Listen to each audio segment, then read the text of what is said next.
Okay, welcome back to your channel chemi sensation once again. आज हम लोग क्या करेंगे, सॉलिड स्टेट जो कि टर्म फर्स्ट सिलेबस सीबीएसई का दिया गया है, तो उसके अकॉर्डिंग मैं टर्म फर्स्ट के जो सॉलिड स्टेट चैप्टर है उसके सारे न्यूमेरिकल्स जो हैं इस वीडियो में कवर करने वाले हैं।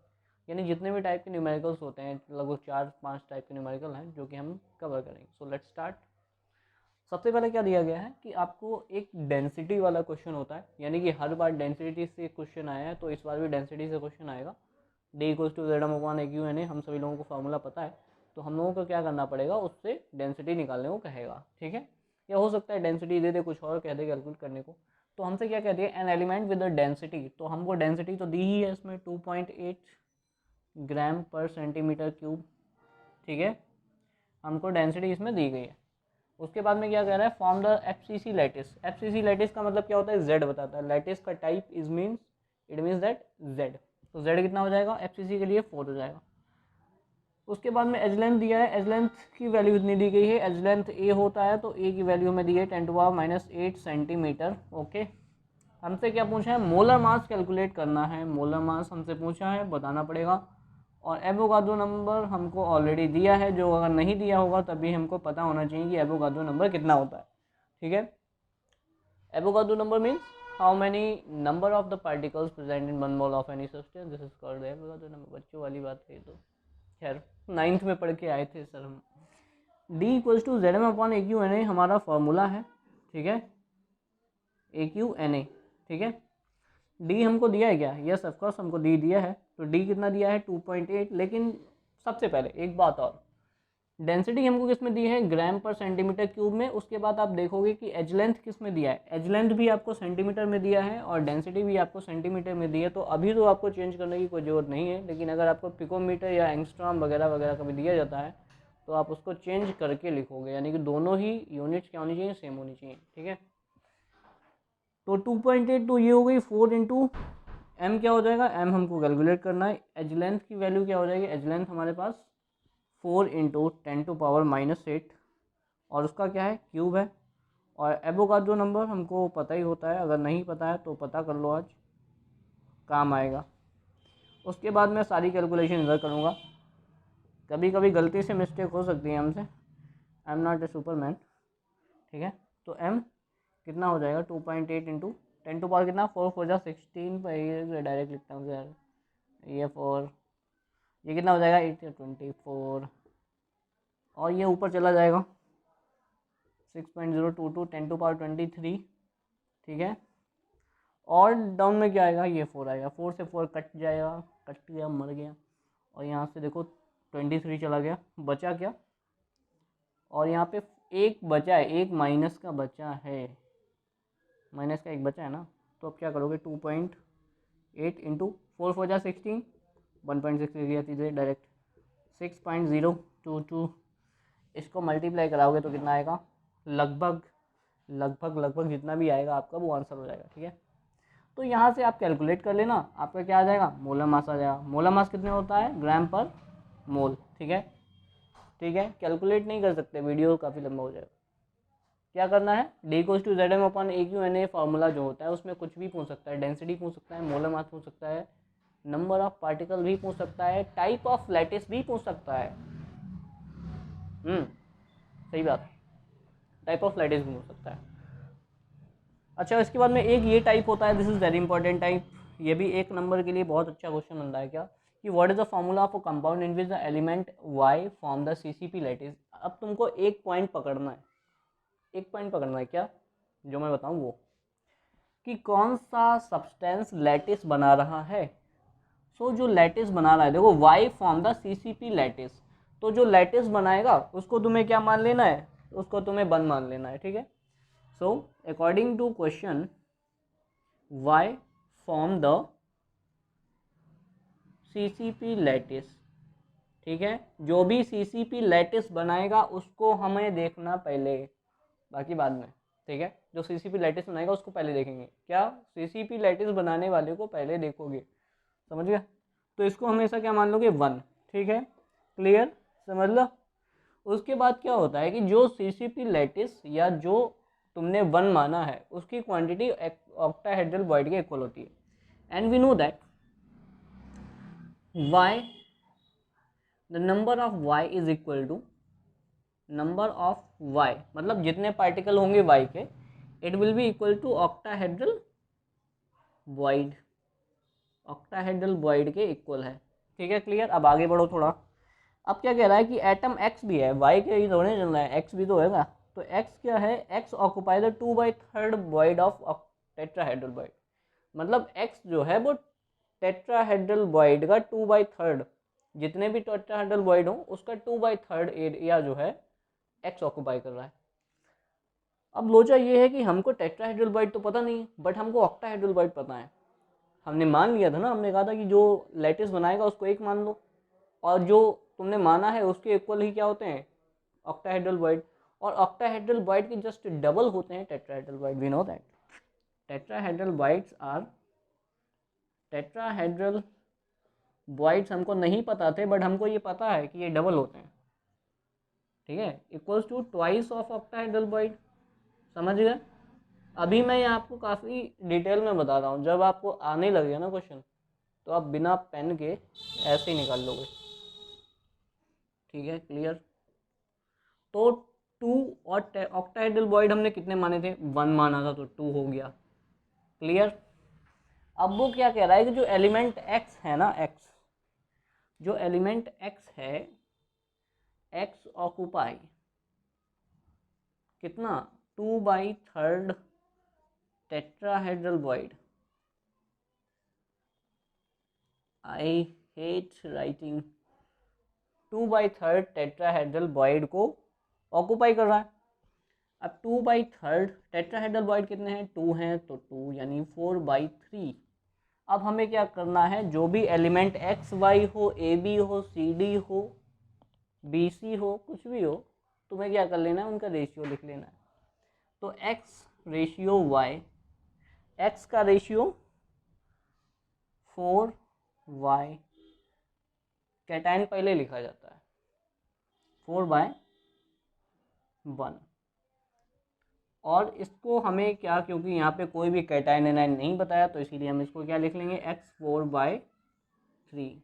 Clear, x4/3। इसमें कोई भी कैटायन एनायन हमको नहीं बताया, तो हमें इसमें कुछ भी ज़्यादा दिमाग लगाने की जरूरत नहीं है। x4/3 is the formula of the compound which is form by this question. Okay, अब मैं वीडियो को थोड़ी देर के लिए पॉज करूंगा, उसके बाद फिर से ट्राई मारेंगे।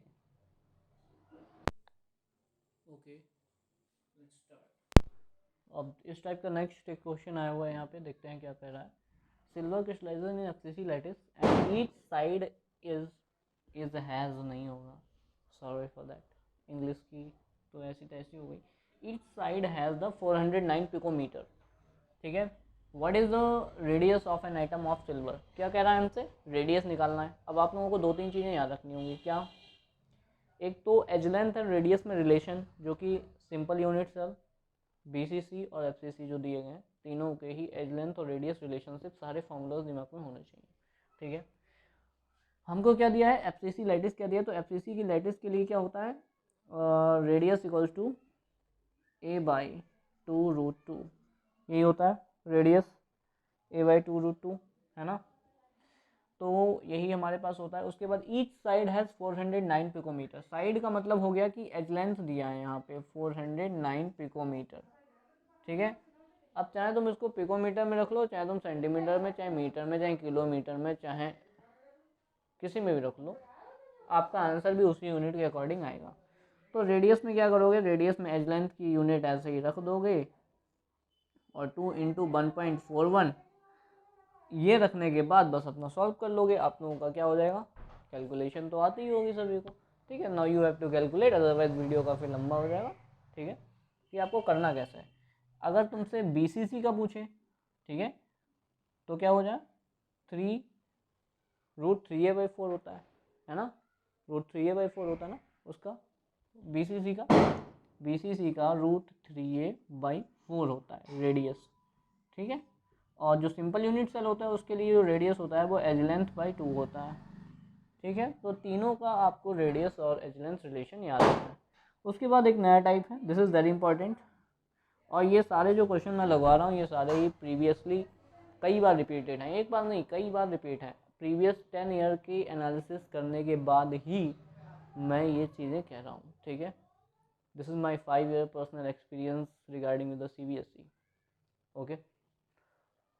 तो यहाँ पे N elements crystallizes in a BCC lattice and with edge length of 500 picometer, density of element is 7.5 gram centimeter bar cube, and how many atoms are present in 300 gram of the element।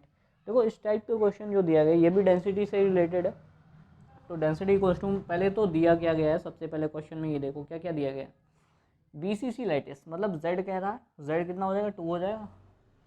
उसके बाद में क्या कह रहा है as length, as length ए होता है 500 picometre. अभी इसको ऐसे रहने दो, कोई छेड़छाड़ नहीं करेगा। डेंसिटी क्या है, density equals to 7.5 gram centimetre inverse, इस टाइप से दिया गया है, ठीक है। अब आपको देखनी क्या है, आपको क्या कह रहा है, ये कुछ एलिमेंट का वेट दिया गया है, ये 300 gram of how many atoms are present. How many atoms are present का मतलब आपसे नंबर ऑफ पार्टिकल पूछ रहा है। नंबर ऑफ पार्टिकल n लिखोगे, ठीक है, क्या n, जितना बताना उतना करना है, ठीक है। इजी है ना, बुक में देखोगे तो पता नहीं कहाँ से कहाँ पहुँचा देगा। तो n कैलकुलेट करना है। 300 ग्राम क्या दिया है, मास दिया है, तो इसको आप w भी लिख सकते हो, अदरवाइज चाहे तो m लिख सकते हो। तो क्या दिया है 300 ग्राम, ठीक है, एलिमेंट। उसके बाद डेंसिटी दी। अब देखो डेंसिटी और एज लेंथ की यूनिट जो है सेम होनी चाहिए। ये पिकोमीटर में, डेंसिटी सेंटीमीटर में, इसको चेंज करोगे 500 इंटू 10⁻⁻12 मीटर। अब क्योंकि सेंटीमीटर में तो हम क्या करेंगे, मीटर से सेंटीमीटर में जाने के लिए हम क्या करते हैं 100 से मल्टीप्लाई। तो ये 200 से ये चले जाएंगे और ये 4 जीरो चले जाएंगे, तो 5 इंटू 10⁻⁸ सेंटीमीटर लिख सकता हूँ इसको, बिल्कुल लिख सकता हूँ। तो इसका मतलब मैं इसको क्या लिख लूँगा 5 इंटू 10⁻⁸ सेंटीमीटर। किसी को कोई दिक्कत नहीं। अब हम चलेंगे अपने फॉर्मूला पे। डेंसिटी इक्वल्स टू ZM/AQNA हम पढ़ते हुए आए हैं अभी तक, बिल्कुल पढ़ते हुए आए हैं। अब हम क्या करेंगे, हमको नंबर ऑफ पार्टिकल पूछा है, एवोगाड्रो नंबर नहीं दिया, हमसे पूछा कि इतने ग्राम में कितने नंबर ऑफ पार्टिकल प्रेजेंट हैं, कितने पार्टिकल प्रेजेंट हैं। तो इस फॉर्मूले से ही आप साइड में याद रखोगे, जब भी पार्टिकल वाली बात होगी तो पार्टिकल वाले के लिए कौन सा फार्मूला लगाओगे, तो D equals to ZM small कर लो चाहे तो, और AQ और NA की जगह N कर लेना, ठीक है। कैपिटल M की जगह स्मॉल m, NA की जगह N। कैपिटल M क्या था, मोलर मास, M क्या हो जाएगा गिवन मास, या W मान सकते हो, W या M कुछ भी। NA क्या है एवोगाड्रो नंबर, N क्या है नंबर ऑफ पार्टिकल, ठीक है। तो डेंसिटी कितनी दी गई है, डेंसिटी दी गई है 7.5। Z कितना है हमारे पास 2 दिया गया है। M कितना है मास 300 ग्राम। एज लेंथ कितना है 5 इंटू 10⁻⁸। इसका हमें करना है क्यूब और मल्टीप्लाई कर लेंगे इसको n से, क्योंकि यही तो हमें निकालना है नंबर ऑफ पार्टिकल। तो नंबर ऑफ पार्टिकल निकालने के लिए क्या करोगे, नंबर ऑफ पार्टिकल ये इधर ये इधर, तो सर मैं इसको ऊपर ले जाऊँ क्या, 2 इंटू 300 डिवाइड बाई क्या कर लोगे, और ये नीचे आएगा इधर 7.5 इंटू ये क्या हो जाएगा 5 इंटू 5 इंटू 5 10⁻⁻24। अब क्या कर सकते हो, साइड से कट जाएगा क्या, ओके एक मिनट रुक जाओ, पॉइंट हटा के 0 बढ़ा लूँ, ठीक है। 5 2 ज़ा 5 1 ज़ा 5 5 ज़ा, ठीक है। अब क्या हो गया यहाँ पे, अब 5 15 हो गया। अब यहाँ से 5 बार जा सकता है, 5 6 ज़ा 5 3 ज़ा, ठीक है। अब ये क्या हो सकता है, ये 5 से फिर से जा सकता है, 5 12 बार जाएगा, है ना, 5 को 12 बार चला जाएगा। उसके बाद क्या करें 4 जा, सब काट पीट के यहीं पे एक कर देंगे अभी।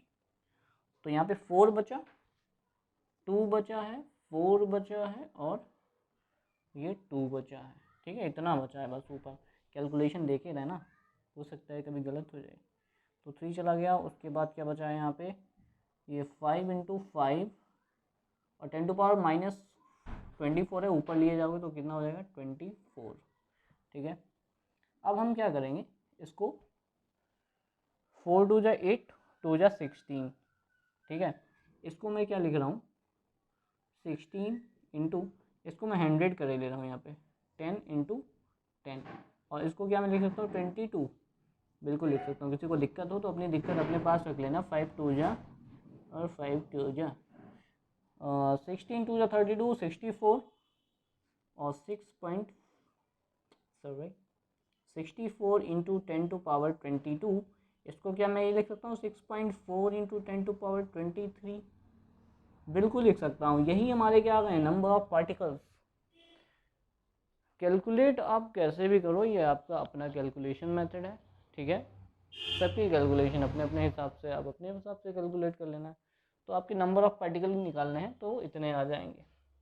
क्वेश्चन क्या कह रहा था हमसे, क्वेश्चन ये कह रहा था कि हमसे भाई एलिमेंट का दे दिया BCC टाइप लैटिस, 500 इसका पिकोमीटर एज लेंथ था, और डेंसिटी इसकी इतनी दे दी, और पूछ लिया कि भाई इतने ग्राम में कितने पार्टिकल प्रेजेंट हैं, मतलब नंबर ऑफ पार्टिकल पूछा है, एवोगाड्रो नंबर नहीं दिया है।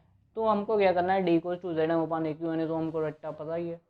उसकी जगह पे हम क्या कर लेंगे, D=ZM जो कैपिटल था उसकी जगह स्मॉल m कर लेंगे, और Na की जगह n कर लेंगे। n क्या हो गया, नंबर ऑफ पार्टिकल, वही हमको कैलकुलेट करना है, ठीक है। तो ये 4 टाइप हो गए आपके न्यूमेरिकल्स के, ठीक है। All are important, very important, कई बार पूछे गए। तो वीडियो तो काफ़ी लंबा हो गया, 16 मिनट का वीडियो हो गया।